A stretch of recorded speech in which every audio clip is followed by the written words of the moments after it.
Abrimos nuestras Biblias al libro de Génesis, capítulo 16.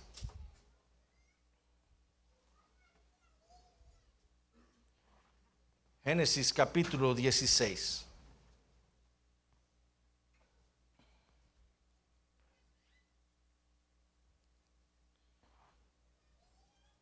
Amén.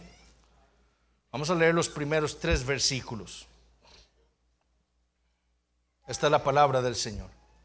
Sarai, mujer de Abraham, no le daba hijos, y ella tenía una sierva egipcia que se llamaba Agar. Dijo entonces Sarai a Abraham: ya ves que Jehová me ha hecho estéril, te ruego pues que te llegues a mi sierva, quizá tendré hijos de ella. Y atendió Abraham al ruego de Sarai. Y Sarai, mujer de Abraham, tomó a Agar su sierva egipcia al cabo de 10 años que había habitado Abraham en la tierra de Canaán, y la dio por mujer a Abraham su marido. Génesis capítulo 16 debería producir en nosotros la misma reacción cuando leemos Génesis capítulo 3 o Génesis capítulo 9. Porque lo que ocurre en este capítulo lo deja uno verdaderamente confundido. ¿Cómo es posible que después de haber experimentado tales eventos, hombres como Adán, Noé y Abraham pudieran hacer lo que hicieron? ¿Cómo es posible, por ejemplo, que después de haber tenido la experiencia de estar delante de la presencia del Creador del universo, de haber escuchado su voz personalmente y de haber sido el receptor de un pacto divino, Abraham pudiera haber pecado contra Dios como lo hizo? ¿Cómo es posible que después de haber experimentado tal salvación como la experimentó Noé y de haber sido el receptor de aquel pacto divino, él pudiera haber pecado contra el Señor como lo hizo? ¿Y cómo es posible que después de haber experimentado aquella cristofanía en Génesis capítulo 15, de haber escuchado aquellas promesas y de haber sido el receptor de un pacto con el Señor en Génesis capítulo 15, Abraham pueda pecar contra el Señor de la manera en la que lo hizo aquí en Génesis capítulo 16? La triste respuesta a estas preguntas es: si es posible. Si es posible que un creyente pueda actuar así por causa del pecado remanente. Ese pecado que llevamos dentro, que no le quiere creer al Señor, que no quiere esperar su tiempo, que quiere hacer las cosas a su manera. Todos y cada uno de nosotros debemos tomar muy en serio las lecciones que estaremos viendo en este capítulo, porque todos y cada uno de nosotros hemos actuado así contra el Señor. Y muy probablemente actuaremos así en algún punto de nuestras vidas. Génesis capítulo 15 llevó a Abraham a la montaña más alta de su experiencia con el Señor. Génesis capítulo 16 lo va a llevar a lo más bajo de su experiencia con Él. Pero igual que como ocurrió en Génesis capítulo 15, aquí en Génesis capítulo 16, la gracia de Dios va a resplandecer en medio de la oscuridad del caos que trae el pecado del hombre. Y eso, mis hermanos, es lo que vamos a estar viendo en esta tarde. La gracia de Dios en medio del caos que trae la incredulidad de Abraham. Y quiero que estudiemos este capítulo en 3 puntos. 3 puntos que se van a centrar en una figura, en una persona, no en Abraham, sino en Agar, la sierva de Sarai, y en las 3 escenas en las que ella va a estar involucrada en este capítulo. Primero vamos a ver entonces a Agar en la casa de Abraham y Sarai. En segundo lugar vamos a ver a Agar en el desierto, y finalmente vamos a ver a Agar de regreso a la casa de Abraham y Sarai. Veamos el primer punto, Agar en la casa de Abraham. Y quiero que leamos nuevamente los primeros 3 versículos. Sarai, mujer de Abraham, no le daba hijos, y ella tenía una sierva egipcia que se llamaba Agar. Dijo entonces Sarai a Abraham: ya ves que Jehová me ha hecho estéril.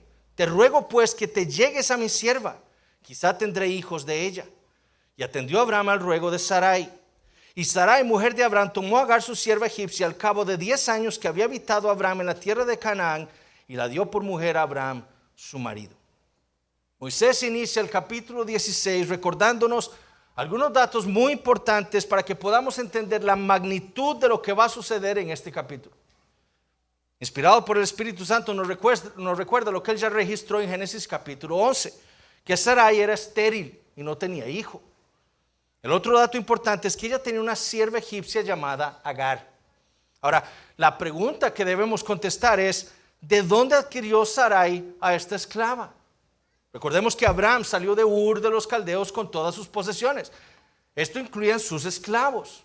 Pero es muy improbable que Abraham tuviera habitando en Ur esclavos egipcios. Lo más probable es que esta egipcia con la cual Abraham va a pecar contra el Señor le haya sido dada a Sarai después de que Abraham desciende a Egipto en su incredulidad en Génesis capítulo 12. Abraham iba a aprender que nuestros pecados no tienen consecuencias solamente en el presente, sino que también algunos de ellos tendrán consecuencias desastrosas en el futuro. La incredulidad de Abraham en Canaán, como veremos en este capítulo, le iba a traer terribles consecuencias 10 años después. Y viéndose desprovista de un hijo, o mejor dicho, viéndose desprovista del hijo que Dios le prometió a su esposo, Sarai viene a Abraham con una queja. Así es como inicia el capítulo 16. Ya ves que Jehová me ha hecho estéril. Y en un sentido, Sarai estaba en lo correcto. El Dios que creó todo el universo, que gobierna todas sus criaturas, fue quien la hizo estéril. Como lo recordaría el Señor a Moisés cientos de años después, cuando el mismo Moisés había caído en incredulidad en Éxodo 4:11. ¿Quién dio la boca al hombre? ¿O quién hizo al mudo y al sordo, al que ve y al ciego? ¿No soy yo Jehová? Sarai entonces estaba en lo correcto al afirmar que su condición le había sido dada por Dios. Pero como afirmó el Señor con la muerte de Lázaro, ¿recuerdan? Esta esterilidad también serviría para manifestar la gloria de Dios. El problema es que Sarai no creía eso. Sarai no estaba humillándose delante del Señor con esta afirmación, sino que estaba quejándose. Y en su incredulidad diseña un plan en su cabeza y lo comparte con su esposo. Te ruego pues que te llegues a mi sierva, quizá tendré hijos de ella. En la antigüedad esto era una práctica común. Cuando una esposa no podía tener hijos, ella, si tenía esclavas, podía darle una de sus esclavas a su esposo para que él tuviera o ella pudiera tener hijos por medio de su esclava. Sin embargo, el hecho de que una práctica sea común en el mundo no implica que sea correcta delante de Dios. Como aprendimos en Génesis capítulo 2, cuando Dios diseñó el matrimonio, lo diseñó para que fuera entre un hombre y una mujer. La esclava de la esposa no es la esposa o la otra esposa del esposo. Tratar a la esclava como la esposa es pecaminoso, porque así no fue como el Señor diseñó el matrimonio. Pero por seguir una práctica común para el mundo en el que Abraham vivía, él pecaría contra el Señor. Y lo mismo sucede en nuestros días, hermanos. Lo mismo sucede en nuestros días. Hay una práctica en donde hay esposas que son estériles y entonces permiten que su esposo tenga relaciones sexuales con otra mujer para después adoptar ese hijo. Si Dios dio esterilidad a una pareja, el deber de esa pareja es primero orarle al Señor. Él puede abrir la matriz. Él es el que da hijos. Pero si el Señor no se lo da, es tener contentamiento con esa condición que el Señor le ha dado y adoptar. Pero jamás transgredir el matrimonio, porque es pecado. Lo mismo si para el mundo decir una mentirilla blanca, hijos, niños, si eso es común para el mundo, si eso es lo normal, nosotros debemos entender que nosotros siempre debemos hablar con verdad, porque Dios es verdad. Aunque andar de noviazgo en noviazgo sea una práctica normal en el mundo, el cristiano debe entender que eso no es correcto a los ojos de Dios. El cristiano busca un cortejo con miras al matrimonio. no para andar practicando para después casarse. Aunque para el mundo vivir juntos sin casarse es una práctica normal, el cristiano debe entender que un hombre y una mujer no deben vivir juntos si no están casados. Eso es pecado.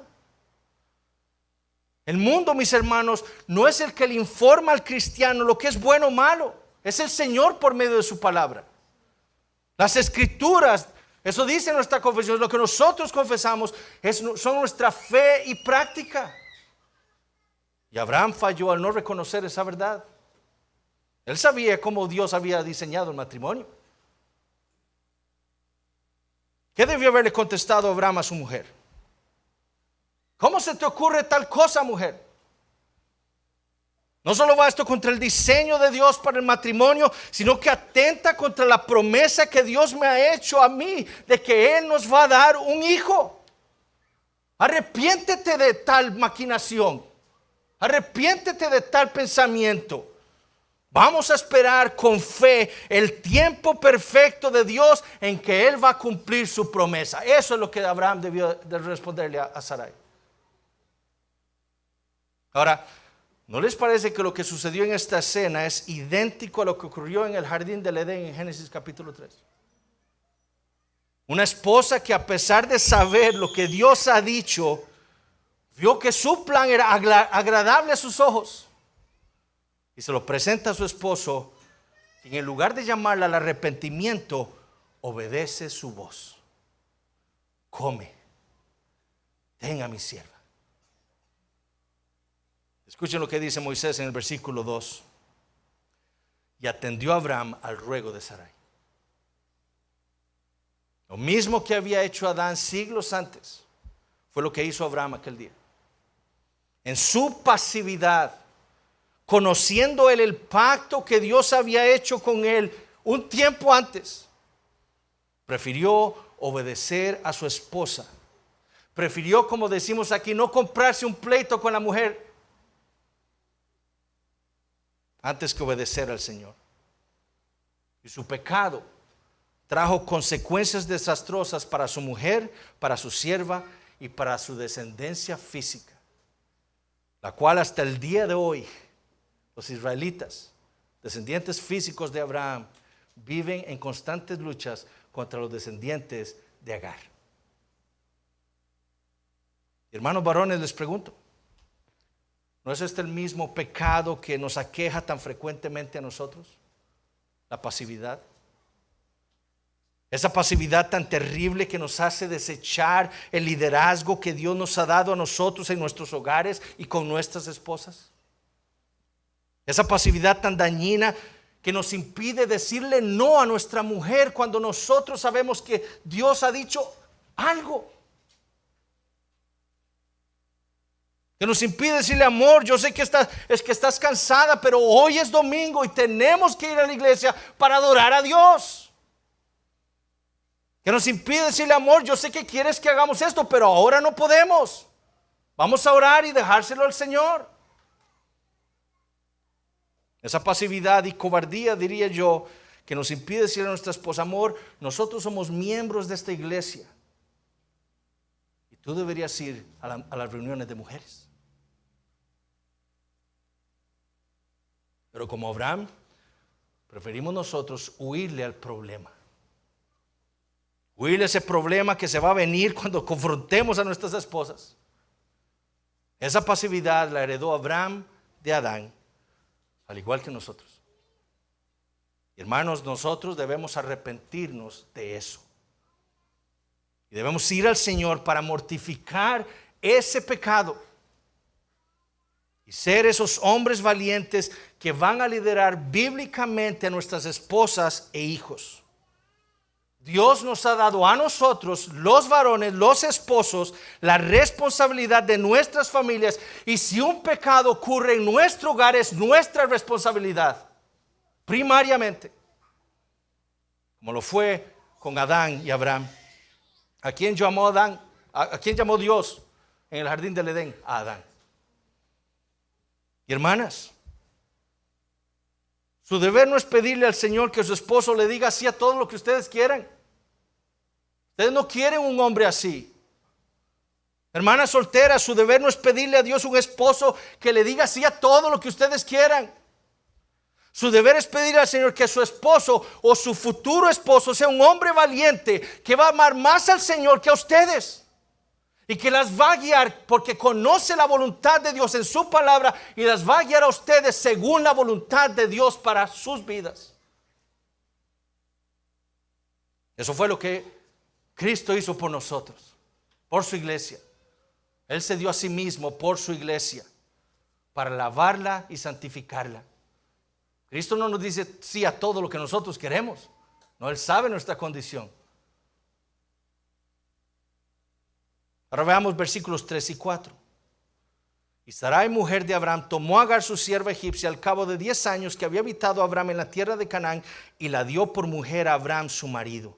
Y él se llegó a Agar, la cual concibió, y cuando vio que había concebido, miraba con desprecio a su señora. Moisés es muy claro en registrar este evento como un pecado de parte de Abraham. En repetidas veces le llama a Sarai la mujer de Abraham. O como dice el versículo 3, la dio por mujer a Abraham su marido. Esto que va a ocurrir en unos momentos no es correcto delante de Dios, es un pecado. Y más pecaminoso es el consentimiento de Abraham con ese plan de su esposa. Y notemos, como les dije, que este pecado de Abraham iba a traer consecuencias desastrosas para su hogar. Abraham se llega a Agar y ella concibe. ¿Y qué pasó? Bueno, Agar entonces empieza ahora a despreciar a Sarai, su señora. Noten la queja de Sarai contra Abraham, versículo 5. Entonces Sarai dijo a Abraham: mi afrenta sea sobre ti. Yo te di mi sierva por mujer y viéndose encinta me mira con desprecio. Juzgue Jehová entre tú y yo. Hasta ahora Agar no ha sido culpable en un sentido. Ella como esclava debía hacer lo que su señora le ordenara hacer. Es más, si nosotros leemos cuidadosamente este relato, Agar aquí está siendo tratada por Sarai y por Abraham como un objeto. Sarai no le pregunta a Agar si ella desea participar en este plan suyo. No le pide su opinión. Además, Sarai se refiere a Agar como mi esclava. Y lo mismo hace Abraham en el versículo 6. Dice: he aquí tu sierva. No le dice aquí Agar, no, he aquí tu sierva. Ahora que Agar se da cuenta que ella ha concebido del patriarca de la familia, ahora sí empieza a notarse su maldad en su trato hacia Sarai al despreciarla. ¿Quién es la esposa del patriarca? Quizás Agar ahora entonces creía que ella ahora tenía más poder que Sarai en la casa, porque ella era la que le iba a dar hijos a Abraham. Será mi hijo el heredero de todo. Pero en lugar de arrepentirse de su perverso plan, Sarai entonces va más bien a Abraham y lo acusa a él de haberle hecho mal a ella. Mi afrenta sea sobre ti. En otras palabras, el culpable de todo esto eres tú, Abraham. Juzgue Jehová entre tú y yo. ¿Perdón? El plan fue tuyo. Lo mismo que sucedió en Génesis capítulo 3 está sucediendo aquí. Uno echándose la culpa del pecado al otro. Y como un hombre pasivo, en lugar de poner orden en su hogar, después de haber pecado y haber traído caos por su pecado a su hogar, Abraham, vean lo que le dice a Sarai en el versículo 6. He aquí tu sierva, está en tu mano, haz con ella lo que bien te parezca. Y como Sarai la afligía, ella huyó de su presencia. No es mi problema. Haz tú con tu esclava lo que mejor te parezca. ¿Qué clase de respuesta? ¿Qué pasividad?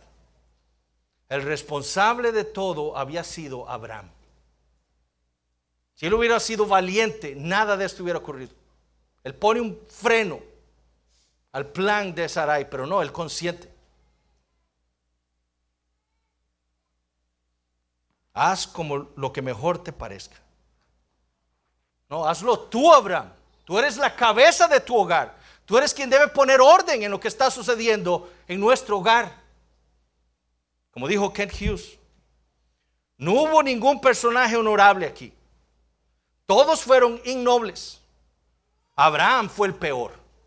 Fue patético, pasivo, impotente y descuidado de ambas mujeres. En lugar de poner orden en su hogar, deja a Sarai para que lo arregle a su manera. ¿Y qué hace Sarai? Desquitarse. Y empieza más bien ahora a afligir a Agar. Y ese término que usa Moisés de afligir es muy importante. Es el mismo término que usó el Señor cuando le dijo a Abraham en el capítulo anterior lo que su descendencia iba a pasar cuando estuvieran en tierra ajena. Ellos iban a ser oprimidos. Bueno, en lugar de arrepentirse Sarai y de pedirle perdón a Agar por haberlo hecho partícipe de su pecado, Sarai más bien le hace a la egipcia lo mismo que los egipcios le harían a su descendencia años después. La oprime. Y Agar entonces hace un éxodo de la casa de quienes serían los patriarcas de Israel. Una pagana haciendo éxodo de la casa de quienes debieron haber sido de bendición para ella, de aquellos de quienes debió haber recibido bendición. Hermanos, qué terrible y cuánto daño hace el pecado de los creyentes hacia las demás personas. El pecado no es solo contra nosotros o contra Dios y nos afecta a nosotros, no afecta a otras personas también. ¿Y hacia dónde va Agar? Bueno, este es el segundo punto del sermón. Agar en el desierto. Sintiendo entonces esa opresión de su señora, Agar deja lo que era su lugar de habitación y regresa a Egipto. Versículo 7. Y la halló el ángel de Jehová junto a una fuente de agua en el desierto, junto a la fuente que está en el camino de Shur. Shur quedaba en el límite sur de la tierra de Canaán. Y según Génesis 25:18 quedaba enfrente de Egipto.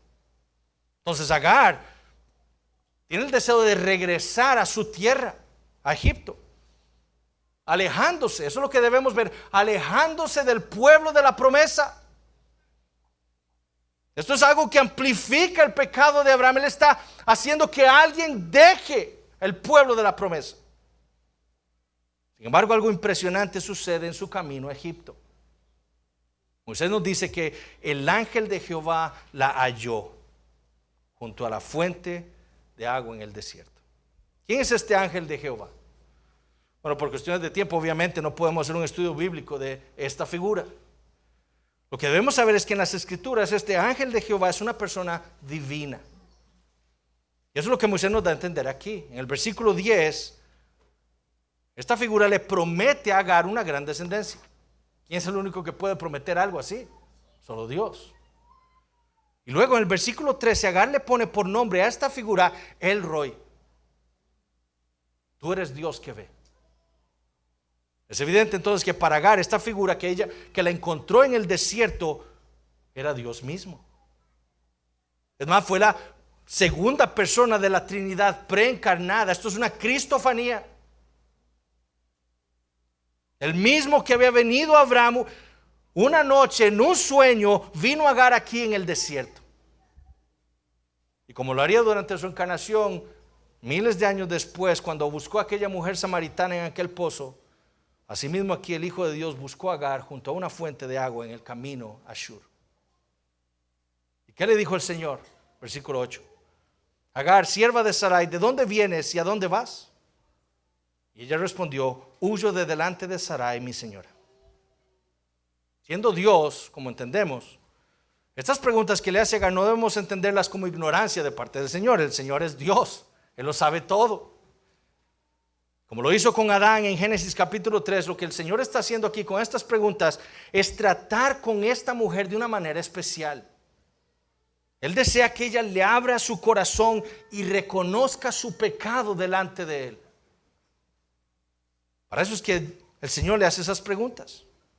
Agar había pecado contra el Señor despreciando a Sarai, pero Él era el que podía traer gracia a su vida. Y notemos lo que le dice el Señor en el versículo 9.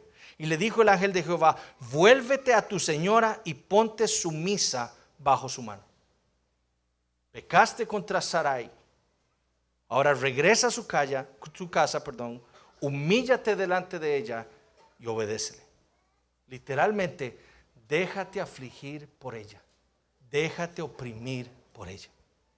Ese es el mandamiento. Y eso es precisamente lo que Agar va a hacer.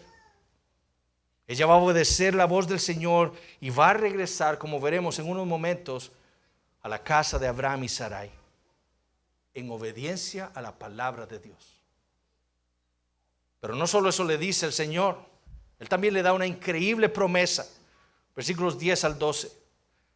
Le digo también el ángel de Jehová: multiplicaré tanto tu descendencia que no podrá ser contada a causa de la multitud. Además le dijo el ángel de Jehová: he aquí que has concebido y darás a luz un hijo y llamarás su nombre Ismael, porque Jehová ha oído tu aflicción. Y él será hombre fiero, su mano será contra todos y la mano de todos contra él, y delante de todos sus hermanos habitará. El Señor en su gracia no solo confronta a Agar con su pecado, no solo le da una orden, un mandamiento: vuelve a la casa y déjate afligir por Sarai, sino que también le da una promesa. Él le daría a ella una gran descendencia también. No solo Abraham tenía una gran descendencia, ella, una egipcia, también la tendría. Y a ese hijo que había concebido de Abraham, el Señor le ordena llamarle Ismael, que significa Dios oye. En otras palabras, le pondrás así porque yo he oído tu aflicción. Ese hijo, le promete el Señor, será un hombre fiero, literalmente un asno salvaje o un asno montés. Esto obviamente no era un insulto. En otras partes la Biblia usa ese término para hablar de alguien que es un nómada, alguien que no tiene un hogar fijo. Y así sería Ismael y su descendencia, serían nómadas. También le dice el Señor que este hijo viviría en constante conflicto con otros. Pero en esencia, lo que el Señor está prometiendo a Agar es que aún volviendo a Sarai y siendo afligida por ella, nada le iba a pasar a su hijo. Esa es la promesa. Dios lo iba a preservar y lo iba a hacer a él una gran nación. ¿Y cómo responde Agar a esta promesa del Señor? Bueno, hermanos, yo creo que responde con fe. Estando en el desierto, habiendo sido hallada por el Señor, ella responde creyéndole a su palabra, convencida de que lo que el Señor le estaba diciendo era una verdad, como dice Hebreos 11. Agar no dijo: Señor, mejor regreso a Egipto porque yo me temo que Sarai va a hacerle daño a mi hijo. No, ya te dije que va a ser una gran nación. Pero Agar no le dijo: mejor me voy para Egipto, sigo, no te voy a hacer caso. No, ¿qué hizo? Regresó a casa de Abraham. Muy diferente a cómo actuó Abraham en este capítulo, con incredulidad. Ella actuó en fe. Y notemos lo que hace Agar, versículos 13 y 14. Entonces llamó el nombre de Jehová que con ella hablaba: tú eres Dios que ve, porque dijo: ¿no he visto también aquí el que me ve? Por lo cual llamó al pozo, pozo del viviente que me ve. He aquí está entre Cades y Bered. Esta es la única ocasión en toda la Biblia que un hombre le pone nombre al Señor. En todos los demás casos siempre es el Señor revelándole su nombre a su pueblo o a los hombres. Aquí y solo aquí tenemos a una persona y a una mujer, una egipcia, poniéndole nombre al Señor. ¿Cómo le pone? El Roy, el Dios que ve. No fue Agar quien vio a Dios, sino fue Dios quien la vio a ella. Fue el Señor quien la buscó y la vio en el desierto en el que ella estaba. Él es el viviente que me ve. No solo es el Dios que la oye, no solo es Ismael. Cada vez que Agar llamara a su hijo: Ismael, ven aquí. Dios oye, ven aquí. Cada vez que ella llamara a su hijo, ella debía recordar esta verdad: Dios me oyó, Dios me oye. Pero Él es también el Dios que me ve. Oh hermanos, qué consuelo es para el creyente este nombre del Señor. Él es quien nos ha visto. Él es quien nos ve donde estamos. Él es quien conoce lo que estamos pasando.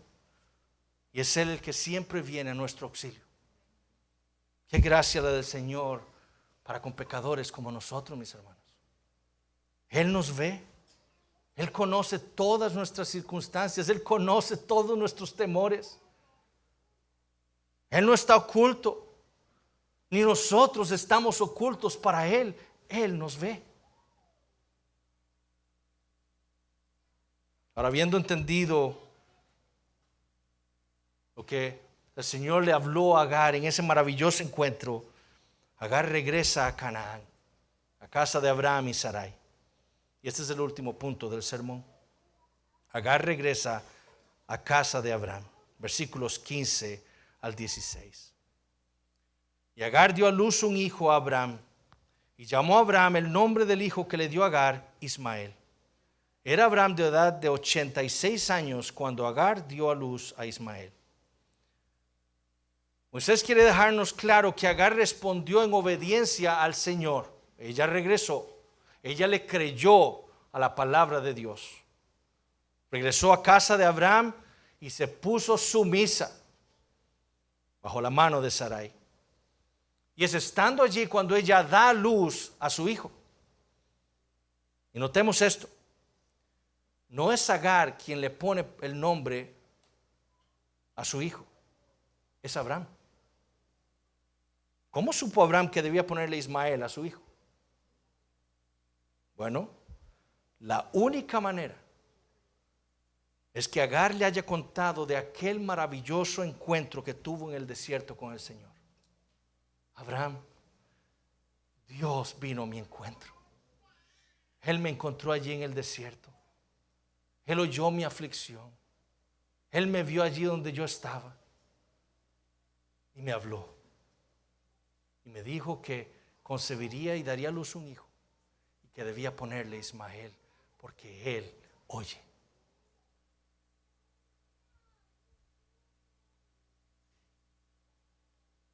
Así como Dios había hablado con Abraham, así mismo había hablado con Agar. Así como Dios le había dado promesas a Abraham, así mismo le había dado promesas a Agar. Y lo que debemos entender es que Abraham le creyó el relato a Agar. Él entendió que Dios realmente la había visitado a ella en el desierto. El Dios que lo había visitado a él un tiempo antes fue el mismo que la visitó a ella en el desierto. Y por eso le puso por nombre Ismael. Ese nombre no sería, como les dije, simplemente un recordatorio para Agar de que Dios oía o de que Dios oye. También sería una reprensión para Abraham contra su pasada incredulidad. Cada vez que Abraham llamara a su hijo de nuevo, Ismael, ven. Dios oye, ven. Él debía recordar que a pesar de que él sabía y sabe que Dios oye, él no quiso ir al Señor en oración para que le ayudara con las dudas de él y su esposa. Él no quiso ir al Señor en oración. Siempre que Abraham viera a Ismael, recordaría que Dios oye, que Él es fiel a su promesa y que Él siempre está presto para escuchar a su pueblo. Dios oye. No hay razón alguna entonces, mis hermanos, para que el creyente no vaya en fe para derramar delante de Dios todas sus dudas y preocupaciones. No hay razón alguna, porque Dios oye. Y eso fue lo que Abraham había olvidado en aquel momento.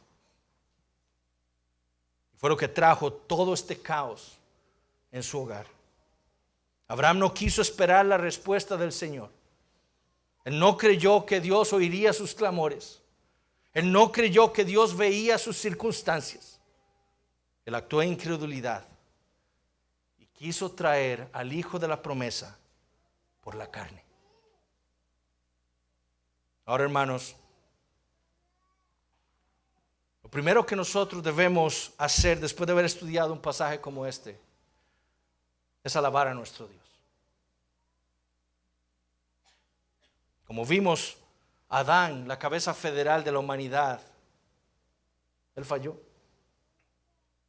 Noé, como un segundo Adán, como se nos presenta en Génesis capítulos 6 al 9, como una segunda cabeza federal de la humanidad después del diluvio, él también falló. Y Abraham falló también, como la cabeza federal de ese pacto abrahámico que Dios había hecho con él. Y nosotros también le fallamos al Señor. Pero ¿quién no falló? El Señor Jesucristo. Él no falló. El Señor Jesucristo, la cabeza federal del nuevo pacto, no falló. En la eternidad, Él y el Padre hicieron un pacto eterno de la redención, en donde el Padre le dio un pueblo a Él para redimir, viviendo una vida perfecta y muriendo en la cruz para sufrir por los pecados de ese pueblo que el Padre le entregaría a Él en sus manos. Cristo lo hizo. Él vivió esa vida perfecta que ninguno de nosotros quería ni podía vivir. Él fue perfectamente justo, nunca pecó. Como el segundo Adán, nunca falló. Como el mejor Noé, nunca falló. Y lo hizo todo para salvarnos.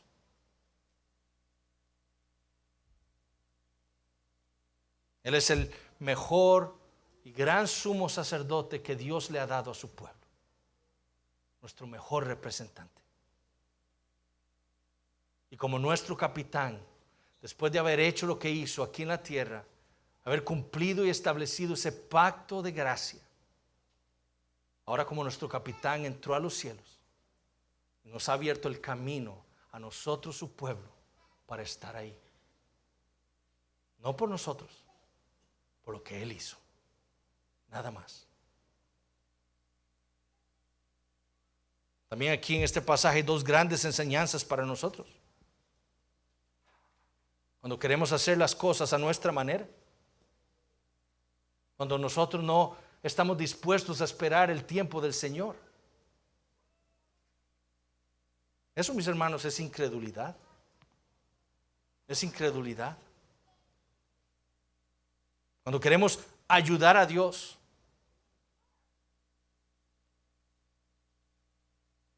buscando un trabajo, por ejemplo. Hemos ido al Señor, al Dios que oye: Señor, estoy sin trabajo. Por favor, provéeme un trabajo para mí. Un trabajo digno, un trabajo en donde yo pueda glorificar tu nombre, un trabajo para proveer para mi familia.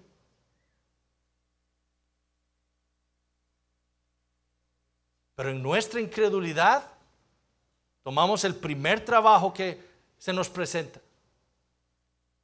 Un trabajo que incluye, por ejemplo, trabajar domingos. Y nos atamos a un trabajo que nos hace ser negligentes con el cuarto mandamiento.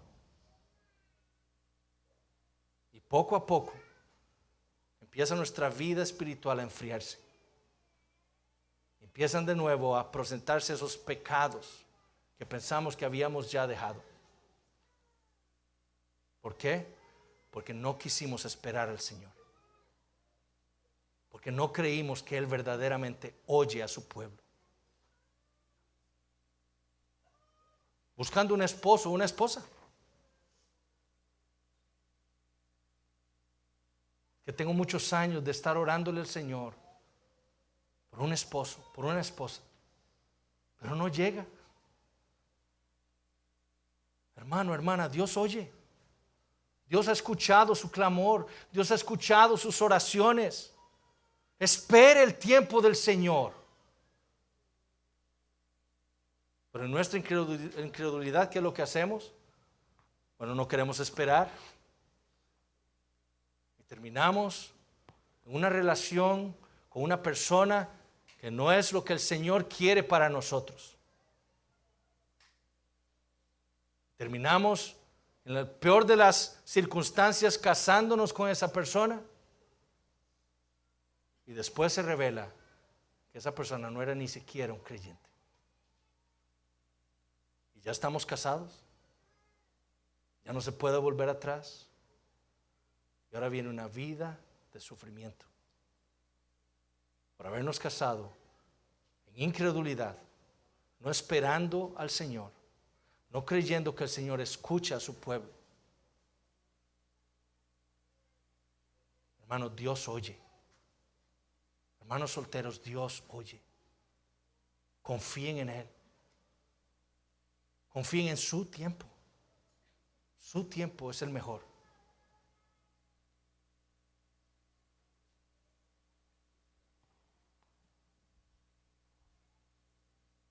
Hace unos años escuchaba el testimonio de Voddie Baucham.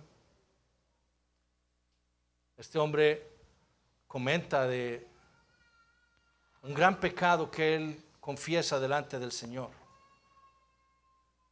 Que fue que él tenía la idea de que todo el mundo entero, su misma familia le decía que con 2 hijos ya estaba bien.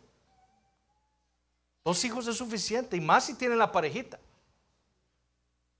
Y él tenía un varón y una hija como hijos. Y él entonces va al médico y se esterilizó.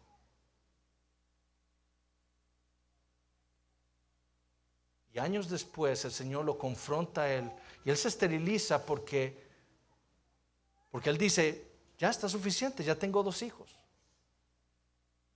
Y años después él empieza a entender el regalo que son los hijos de parte del Señor. Eso es lo que dice la Biblia.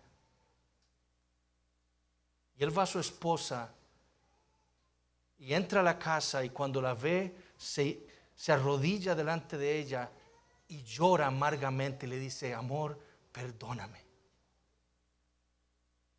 Perdóname.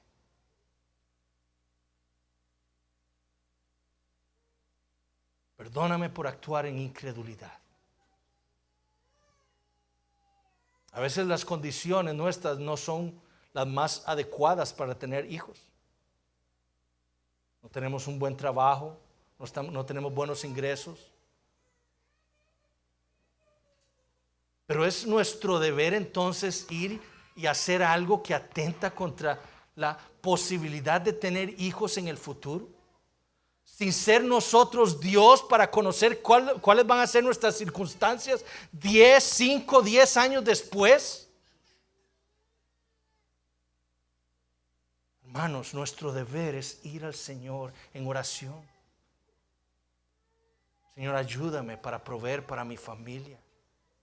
Me has dado otro hijo. Gracias, Señor, por ese regalo. Pero ayúdame para proveer para ellos. Ayúdame. Me has dado otro hijo más. Ayúdame para proveer.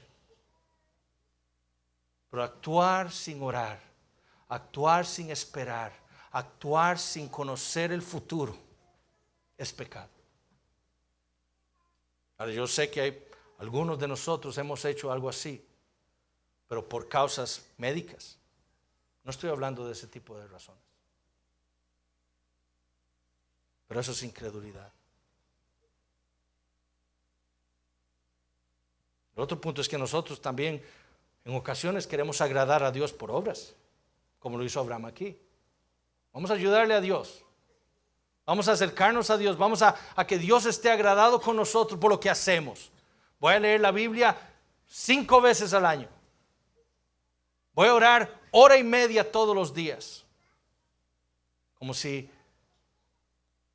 Dios pudiera estar agradado de mí por esas cosas. De nuevo, como hemos dicho estas semanas, Dios está agradado por nosotros porque ve a Cristo en nosotros. Porque ve su justicia perfecta en nosotros, por la fe.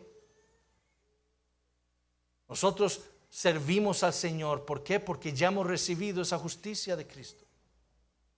Es lo que nos motiva a buscar agradar al Señor. Y Pablo usa este pasaje de Agar en Gálatas capítulo 4 para hablar en contra del legalismo de los gálatas. Él usa este pasaje.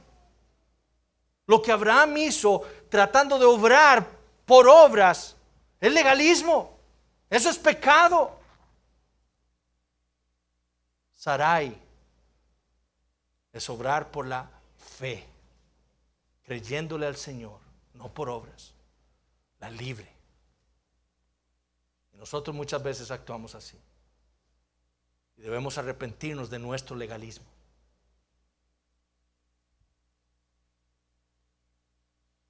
Para usted que nos visita,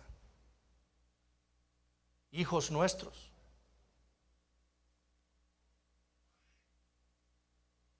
usted debe entender que nada ocurre por casualidad. Nada. Dios es el Dios soberano del universo. Él está en control de todas las cosas. ¿Ustedes creen que Abraham descendió a Egipto por casualidad? ¿Ustedes creen que Faraón le dio todo aquellos bienes, aquellas posesiones a Abraham cuando salió de Egipto por casualidad? ¿Ustedes creen que Agar le fue dada a Sarai por sierva por casualidad? Nada es casualidad. Dios quería salvar a Agar y por eso llevó a Abraham a Egipto. Y por eso hizo que Faraón le diera a Agar a Sarai como una posesión más. Dios quería que Agar escuchara el evangelio. Y así como hizo con la mujer samaritana, el Señor fue a esta mujer para salvarla. ¿Por qué? Porque Dios es un Dios de gracia. Dios quiere salvar pecadores. Hijos, no es casualidad que ustedes hayan nacido en un hogar cristiano. Dios quiere que ustedes escuchen el evangelio. Dios quiere que ustedes escuchen la promesa de Dios, de ese Salvador que Él trajo a este mundo para salvar pecadores como nosotros. Dios quiere que ustedes escuchen que ustedes están bajo pecado, en incredulidad, que necesitan a Cristo para obtener la vida eterna. No es casualidad. Cada día que sus padres se sientan con ustedes para hacer esos devocionales, para leerle la palabra, para exhortarlos con el evangelio, hoy mismo es un tiempo que el Señor les ha dado a ustedes para escuchar el evangelio, para arrepentirse delante de Él. No esperen más. No esperen más. Créanle al Señor como hizo Agar. Arrepiéntanse de su pecado. Él les va a dar la vida eterna si así lo hacen. Pero no esperen más. Vamos a orar. Padre Celestial, te damos gracias por tu palabra.